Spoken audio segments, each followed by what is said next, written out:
നമ്മുടെ ഇന്നത്തെ special tip എന്താണെന്ന് അറിയാമോ?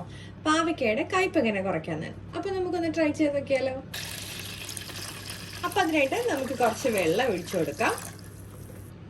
നമുക്കിതിലേക്ക് കുറച്ച് ഉപ്പ് ചേർത്ത് കൊടുക്കാം.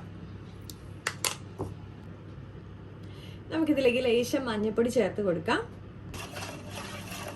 നമുക്കിതൊന്ന് നന്നായിട്ട് മിക്സ് ചെയ്ത് വെക്കാം. നമുക്ക് ആദ്യം നമ്മുടെ പാവയ്ക്ക ഇപ്പം മെഴുക്കുരട്ടിക്കാണെങ്കിലോ അല്ലെങ്കിൽ ഫ്രൈ ചെയ്യാനൊക്കെ ആണെങ്കിലോ ഏത് സൈസിലാണോ വേണ്ടത് അതനുസരിച്ചിട്ട് കട്ട് ചെയ്തെടുക്കാം. ഇനി നമുക്ക് ഇതിലേക്ക് നമ്മുടെ കട്ട് ചെയ്ത് വെച്ചേക്കുന്ന പാവയ്ക്ക ഇട്ട് കൊടുക്കാം. നമ്മുടെ ചാനലിൽ നല്ല പാവയ്ക്ക ഫ്രൈഡേ പാവയ്ക്ക മെഴുക്കുരട്ടിയുടെ ഒക്കെ വീഡിയോ ഓൾറെഡി അപ്ലോഡ് ചെയ്തിട്ടുണ്ട് കേട്ടോ. എല്ലാവരും ഒന്ന് കയറി കാണണേ. അതുപോലെ പാവയ്ക്ക തീയലൊക്കെ ഇഷ്ടമുള്ളവരുണ്ടെന്നുണ്ടെങ്കിൽ അത് കമന്റ് ചെയ്യണം കേട്ടോ. നമുക്ക് ഇതുപോലെ ഒരു 10-15 മിനിറ്റ് ഇതുപോലെ ഒന്ന് സോക്ക് ചെയ്ത് വെച്ച് കഴിഞ്ഞാൽ നമ്മുടെ പാവയ്ക്കയുടെ കയ്പ് കുറയുന്നതാണ്. അപ്പൊ എല്ലാവരും ട്രൈ ചെയ്ത് നോക്കണം.